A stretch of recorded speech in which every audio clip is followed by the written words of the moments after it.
अस्सलाम वालेकुम। मैं न्यूज बास्केट 24 से सलाम गजनफर अभी मैं लाइव आया हूँ और इस वक्त मैं मौजूद हूँ जाकिर नगर के ढलान एरिया।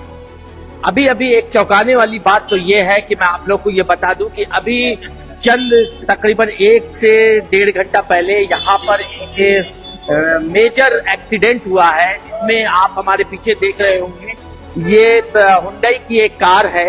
जो ये कार एक स्कूटी वाले और एक स्विगी जो खाने का प्रोडक्ट जो प्रोवाइड करते हैं नाइट ड्यूटी में जिन लोगों को, उनको भी धक्का मारा है। उन लोगों के साथ एक्सीडेंट हुआ है, जिसमें आप लोग देख रहे हो कि किस तरीके से यहाँ पर टक्कर हुई है, जिसमें एक शख्स बुरी तरह घायल हुआ है जो ट्रॉमा सेंटर में अभी वहां भर्ती कराया गया है इलाज के लिए।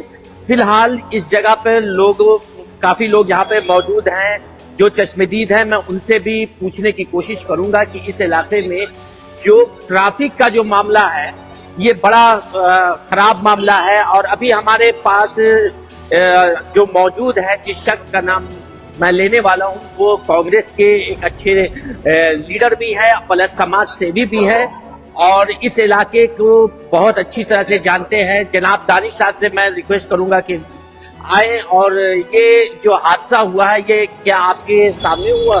देखिए, मैं बाहर आया था गली से, तो ये गाड़ी जब 22 नंबर गली से मुड़ी तो या तो इस बच्चे का पैर एक्सीलेटर पड़ गया, शायद गाड़ी चलाने सीख रहा था। तो इससे पहले एक बार स्प्लेंडर को एक बाइक को टक्कर मारी, वो गिरा। उसका जेप्टो वाला एक सप्लाई पे जा रहा था जिसकी टांग टूटी है, उसको टक्कर मार के घबरा गया, इसको सेंस, तो इन्होंने यहाँ लाके यहाँ मारी। ये बाइक यहाँ सलीम भाई की खड़ी हुई थी, ऑफिस से बैठे हुए थे। मैं अपने कैमरामैन से कहूंगा कि गाड़ी की हालत और ये स्कूटी की हालत दिखाए कि किस तरीके से ये टक्कर मारी गई है। और स्कूटी पूरी तरीके से मतलब कि खराब हो चुकी है, पूरी तरीके से ये स्कूटी के परखच्चे उड़ चुके हैं। तो इस बच्चे ने ये तकरीबन कितने बजे का वाक़या? बस ये 1 घंटा पहले की बात है। 1 घंटे। तो जब मैं यहाँ पहुंचा तो भीड़ इकट्ठी हो गई थी, वो बच्चे घबराए हुए थे, जो गाड़ी चला रहा था वो भी घबराया हुआ था। तो मैंने पब्लिक को समझाया कि पहले जो है कैजुअलिटी को अस्पताल भेजना हमारी जिम्मेदारी है। बिल्कुल बिल्कुल। तो उन लोगों से मैंने कहा आप भागिए मत। तो वो उन बेचारों ने ऑटो रोका, उनको हमें जल्दी से ऑटो बिठाया। जो कैजुअलिटी थी जिसकी टांग टूटी है, जेप्टो वाला भाई हमारा, कहता आप जाइए अस्पताल सीधे पहले। और ये पुलिस प्रशासन का काम है जो करना आ गया हमारा। देन मैंने पुलिस को कॉल किया 100 नंबर पर और पुलिस बुलाई। लड़के भी लोकली पता चला, ये पीछे गली में रहते 22 नंबर में, जिनकी गाड़ी वो चलानी सीख रहा था, ये मुझे पता चला है कि वो गाड़ी चलानी सीख रहा था, वो होपलेस हो गया। इस चक्कर में आपको भी दिखाना चाहूंगा किस तरह ग्रेविटी देखिए क्या कर। आइए मैं अपने कैमरामैन से देख रहा हूँ। चैम्बर था ये दिखाइए, ये मैं अपने कैमरामैन से कहूंगा कि दिखाए ये किस तरीके से यहाँ पर टूटा पड़ा है ये सारा। वो तो अल्लाह ने खैर कर लिया, खड़ा नहीं दबके। अगर होता तो वो इस गाड़ी से दबके जान से जाता। तो और इसमें कितने लोग घायल हुए हैं? इसमें 3 लोग और हैं, एक तो चला गया शायद बेचारा वो। और इन भाई की बाइक पे इनके भी चोट लगी। आपको भी चोट लगी है? मुझे चोट नहीं लगी है, क्योंकि जब कार जब सामने से आ रही थी तो सबसे पहले वो यहाँ पे मेरी पल्सर खड़ी हुई। तो मैं वहाँ पे दुकान पे काम करा रहा था, तो मैं दुकान के सामने खड़ा था, तो मेरी बाइक वहाँ खड़ी है पल्सर। तो सबसे पहले वो तो बहुत तेजी में आया, तो सबसे पहले पल्सर से टकराना। पल्सर से टक्कर होने के बाद एक सामने से डिलीवरी बॉय जा रहा था, उसकी वहाँ गाड़ी खड़ी HF डीलक्स, तो सेकंड में उसको टकराना। उससे टकराने के बाद फिर इधर से फिर चैम्बर से टकराना और फिर इधर स्कूटी। यहाँ चैम्बर से टकराई, यहाँ पे ट्रैक्टर खड़ा था जो एक्सीडेंट के बाद भाग गया ट्रैक्टर वाला। वो मलवल पर ढोने वाला ट्रैक्टर जो था, कोई बिल्डिंग टूट गई, वो ट्रैक्टर था। वो बच्चा जब होपलेस हुआ है, गाड़ी का ड्राइवर, जब इसने इनको टक्कर मारी है तो उस ट्रैक्टर को बचाने के चक्कर में हाई स्पीड फिर वो यहाँ के घुसा। एक सवाल ये आपसे मैं पूछना चाह रहा हूँ कि ये जो घायल हुए जिनको ट्रॉमा सेंटर भेजा गया है, तो ये कहाँ के रहने वाले, क्या नाम है? बटला हाउस के रहने वाले हैं। उनके भाई अभी यहाँ थे, उनका फोन नंबर सब मिल गया, उनसे बात भी हुई है। और उनकी टांग में फ्रैक्चर है फिलहाल। और दोनों बच्चे जो गाड़ी में थे वो मौजूद उनके साथ है मौके पे, वहाँ पे उनका इलाज करा रहे हैं। और गाड़ी कौन चला रहा है? गाड़ी एक जो लड़का था वो चला रहा था, क्योंकि वो तो शायद भाग गया डर के मारे। या तो जो गाड़ी में बैठे थे वो लड़के हमें मिल गए थे, तो हमने उनसे कहा कि आपके साथ कोई मारपीट नहीं करेगा, ये काम पुलिस प्रशासन का जिसको देनी होगी, मगर आप कैजुअलिटी को लेकर पहले अस्पताल जाइए, इनका इलाज जरूरी है, प्रायोरिटी इलाज है, ना कि लड़ाई झगड़ा। तो वो बच्चे फौरन ऑटो में डाल के कैजुअलिटी को ले गए थे। तो यहाँ पर पुलिस की मौजूदगी कितने देर में हुई इस एक्सीडेंट के बाद? तकरीबन पौने घंटे बाद पुलिस आई है। मैंने 100 नंबर पे कॉल करके लोकेशन बताई, मैंने बताया इस तरह हुआ और वो कैजुअलिटी को वहां ले गए, या तो गाड़ी वहां भेज दीजिए और मौके पे जो देखना हो यहाँ पे आ जाइए। तो अच्छा, मैं एक अपने दर्शकों से एक बार और ये बताना चाह रहा हूँ कि ये जो जिनकी कैजुअलिटी हुई है, ये क्या कोई काम वगैरह करते थे? जेप्टो में काम करते थे। हाँ, डेली ब्रेड विनर है अपना, सुबह शाम काम करना है। Delivery boy. हाँ, तो उनको ही है। तो उनके घर वाले भी आए होंगे? उनके भाई अभी कजन यहाँ आए थे, उनसे बात हुई थी मेरी अभी, तो उन्होंने फोन नंबर वगैरह उन्होंने बात करी थी, तो उनके कजन ब्रदर लगते हैं, खालाजाद भाई वो आ गए, उनका वहाँ इलाज चल रहा है, आउट ऑफ डेंजर है अभी, खतरे से बाहर। बस ये रिक्वेस्ट है आपके चैनल के माध्यम से कि जो लोग गाड़ी चलाना सीखते हैं प्रॉपर मोटर ड्राइविंग स्कूल में जाएं, इस तरह गलियों में चलानी ना सीखें, क्योंकि यहाँ पे अनसीन अनएक्सपेक्टेड कुछ भी सामने से आ जाता है। बिल्कुल। जो ये हादसा आज हुआ है, ऐसे हादसे ना हो, जो बच्चे गाड़ी चलाना सीखे वो जाके ट्रेनिंग स्ट्रीम में सीखे, ना कि रोडों पे गाड़ी चलाना सीखे। ये तो बड़ी अच्छी बात आपने कही है दाई साहब। इसके बाद भी मैं कुछ और सवालात आपसे लूंगा। तो यहाँ पर जो ट्रैफिक का सिस्टम है, जो क्राउड है बहुत ज्यादा, चूंकि ये मार्केट का इलाका है और इसमें बैटरी रिक्शा हो, चाहे वो कार हो, बाइक हो, तो इनमें जो है कोई सिस्टम नहीं देखा गया है, जिसकी वजह से आए दिन इस तरह के छोटे मोटे हादसा होते रहते हैं। इस पर आपका क्या कहना है? सिस्टम तो ये तो प्रशासनिक कार्रवाई है। पुलिस यदि चाहेगी तो एक दिन में सिस्टम बन जाएगा, तो ये तो पुलिस की इच्छा शक्ति पर डिपेंड करता है। तो मैं तो गुजारिश करूंगा तमाम RWAs और सियासी प्रतिनिधि आगे आए और पुलिस प्रशासन से RW प्लस मार्केट उससे मिले, बात करे, और पुलिस करती है, आपके लिए काम करती है, मगर उसके लिए उन तक पहुंचना जरूरी है हमारा। और इस हादसे के बाद मुझे लगता है जरूरी हो गया है कि रेगुलराइजेशन ऑफ ई रिक्शा, जो ई रिक्शा है उसे रेगुलराइज होना बहुत जरूरी है। बिना नंबर के चल रहे हैं, जो ऐसे उठपटांग चल रहे हैं, वो खत्म होने चाहिए और एक रेगुलेशन होना चाहिए। अच्छा, यहाँ पर चूंकि आए दिन जो ड्राइव चलाती है यहाँ की लोकल पुलिस जो है, जो अनरजिस्टर्ड रिक्शे हैं, सब पे पाबंदियां लगाती हैं, लेकिन इसके बावजूद भी यहाँ पर कुछ उसका खासा असर नहीं दिख रहा है। वो लगाती वो फिरा जाते हैं, तो प्रॉब्लम यही तो है। तो इस पे तो कोई सख्त कदम उठाने चाहिए। देखिए, प्रशासन यदि चाहेगा तो एक दिन में सब खत्म हो जाता है। जी, तो प्रशासन को हमें ये संज्ञान में लाना पड़ेगा, हमें जाना पड़ेगा, बताना पड़ेगा, और एक बड़ी कार्रवाई यहाँ जरूरी है। आवाम के साथ मिलकर काम होगा, ये पुलिस भी अकेले नहीं कर पाए, आवाम को भी यहाँ साथ देना पड़ेगा।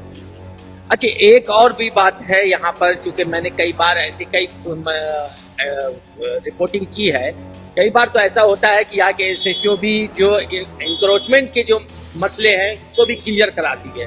आज कराया, फिर दोबारा वो चीजें हो जाती है। उस पर चूंकि यहाँ के SHO साहब ने भी काफी सख्ती दिखाई थी इस पर, लेकिन फिर हालात वैसे ही आ गए हैं। देखिए, ओखला में दो चीजें जो हैं आज के टाइम में हमारे बीमारी बन गई है। एक तो रॉन्ग साइड ड्राइव करना।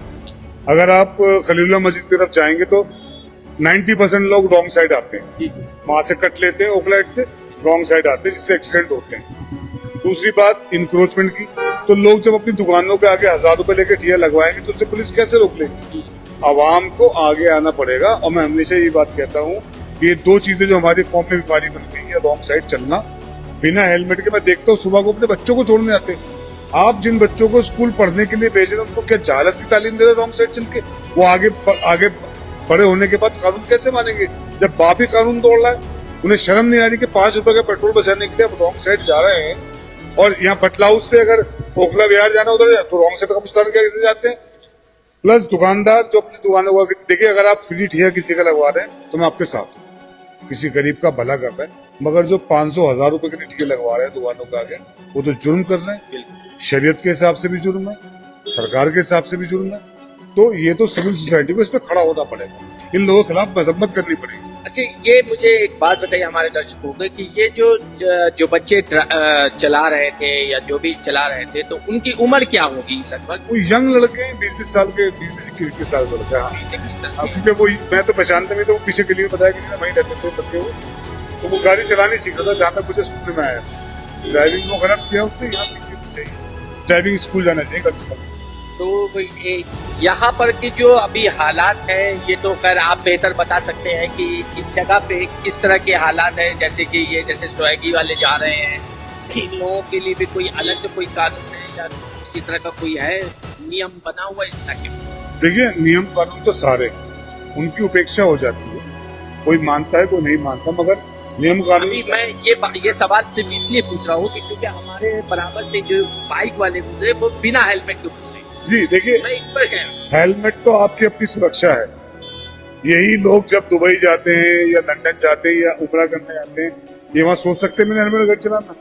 तो कहीं ना कहीं ये तो सिविल सोसाइटी को खुद समझना पड़ेगा कि ये आपकी अपनी जिम्मेदारी है हेलमेट पहनना। आपकी लाइफ बहुत इंपॉर्टेंट है। बिना हेलमेट के अगर आप सवारी कर रहे हैं और गिर गए तो सर पे चोट लगती है, ब्रेन हमेशा ही मर भी सकता है। तो ये तो एजुकेशन बोर्ड है, इसमें तो लोगों को एजुकेट करना पड़ेगा।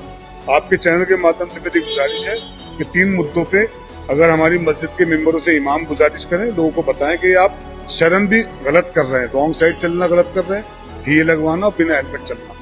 इलाके में कानून का पालन होना चाहिए, हेलमेट लगा के चलना चाहिए। अगर आप हेलमेट नहीं लगाएंगे तो आप मर भी सकते हैं। सीधी सीधी बात, मौत सामने है बिना हेलमेट वाले की। तो ये बात तो हमें एजुकेशन देनी पड़ेगी, मसाजिद से देनी पड़ेगी, मेंबरों से देनी पड़ेगी, मस्जिद के RWS को बैठना पड़ेगा। हमें जब इस इलाके को खूबसूरत इलाका बनाना है, कानून को मानने वाला बनाना है। बहुत बहुत शुक्रिया आपका दानिश साहब, आपने बहुत अच्छा वक्त दिया और इसके बारे में तफसील बताई। मैं अपने दर्शकों को ये बात बता दूं कि ये जो हादसा है ये आए दिन इस इलाके में होता रहता है। मैं अपने कैमरामैन से कहूंगा कि इसको लाइव चलाए और लाइव चला करके दिखाए कि ये हादसा कैसा हुआ है। और मैं आप लोगों को आगे चल के भी कुछ चीजें ऐसी दिखाऊंगा, जैसे कि एनक्रोचमेंट का मसला जो हुआ है ये किस तरीके से हुआ है। यहाँ पर एक और स्कूटी हमारे सामने, ये गाड़ी है जो कि इस गाड़ी का भी आप हालत देखिए किस तरीके से ये गाड़ी पूरी तरीके से क्षतिग्रस्त हो चुकी है। इस गाड़ी में भी काफी जोर का धक्का लगा है। अब पता नहीं कि इसके जो ड्राइवर थे, जो चला रहे थे, क्या उनके हालात कैसे होंगे। सर वगैरह फटा है इसमें और सर में चोटें आई हैं काफी। तो और इस गाड़ी की तरफ आइए, मैं और लोगों से भी बात करने की कोशिश करता हूँ और इस तरफ भी मैं दिखाना चाह रहा हूँ कैमरामैन को। इस पल्सर में भी काफी चोट, इस पल्सर का भी बहुत हालत खराब है। इस पल्सर में भी धक्का लगा है और इसमें भी ठोकर लगी है जिसकी वजह से ये काफी टूट गई है। स्टैंड वगैरह ये सारी तो ये भी क्षतिग्रस्त है। तो आइए मैं अपने कुछ और लोगों से, पुलिस अधिकारी से भी बात करने की कोशिश करता हूं कि यहाँ पर जो बच्चे हैं, जो कैजुअलिटी हुई है, जो घायल हैं अस्पताल में, उनके ये एक बार और मैं दिखाना चाह रहा हूं कि ये एक गाड़ी की क्या हालत है। इस गाड़ी का नंबर प्लेट भी मैं दिखाना चाहता हूं। इस नंबर प्लेट, ये नंबर प्लेट है, इस गाड़ी से ही लगा है।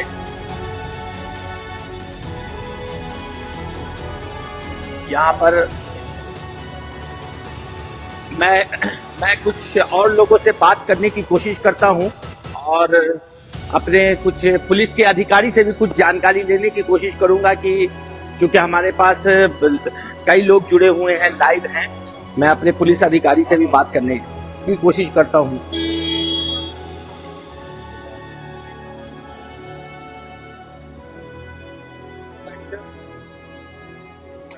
अभी हालांकि ये फोन पे बात कर रहे हैं अस्पताल में कि कैजुअलिटी जिसे हुई है उसको कहाँ तक चोट आई है, क्या मेजर मामला है या माइनस है, ये तो अभी पता चलेगा। लेकिन फिलहाल इस जगह पे रात के तकरीबन 1-1 होने जा रहे हैं और इस वक्त मैं यहाँ पर जाकिर नगर ढलान के पास मौजूद हूँ और जो यहाँ पे मुकामी लोग और यहाँ पे लोकल लोग भी यहाँ पे खड़े हुए और भी लोगों से मैं चल के कुछ बातें करने की कोशिश करता हूँ। आइए मैं पूछने की कोशिश करता हूँ। अभी आप यहीं पे रहते हैं? ये मैं यहाँ पे रहता नहीं हूँ, मेरी दुकान है यहाँ पे, तो मैं दुकान का काम करा रहा था। अच्छा। 11-11:30 बजे के आसपास। वो गाड़ी जो पल्सर लगी हुई थी वो आप ही की? हाँ, पल्सर मेरी लगी। सबसे पहले पल्सर में टक्कर हुई है, उसने पल्सर को वहाँ से मारा है। उसके बाद फिर वो सामने से एक डिलीवरी बॉय इधर से जा रहा था तो उसमें टकराना है। उसके बाद फिर इधर आ। अच्छा। तो अभी आपने सुना होगा कि यहाँ पर जिस तरह का जो एक्सीडेंट हुआ है और जो सड़क हादसा हुआ है, इससे 2 लोग घायल हुए हैं। चलिए अब आगे देखते हैं कि क्या होता है। ये तो जांच का विषय है। इस इलाके में पुलिस क्या इस पे कार्रवाई करती है, क्योंकि वो बच्चे 20 से 21 साल की उम्र के थे जो चलाने के लिए आए थे और वो ड्राइविंग सीख रहे थे। हालांकि ये कानूनी तौर से तो बेहतर नहीं है। ड्राइविंग स्कूल में ही सीखना चाहिए, ना कि आप किसी चलती हुई सड़क पे सीखें, इससे किसी को भी नुकसान हो सकता है। मैं अपने चैनल के जरिए तमाम लोगों को और सब जो बुद्धिजीवी लोग हैं, जो घर के गार्जियन, उन सबसे मेरी गुजारिश है कि अपने बच्चों पे इस बात का ध्यान दें कि इस तरह की गलती ना करें जिससे दूसरों को नुकसान हो। आज वो लड़के की हालत, वो हॉस्पिटल में है और वहाँ उसकी क्या हालत है वो तो खैर ये जांच का विषय है। तो चलते हैं, इसी के साथ मैं न्यूज़ बास्केट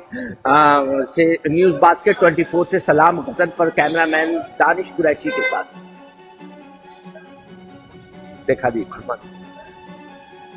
दिखाइए पूरा।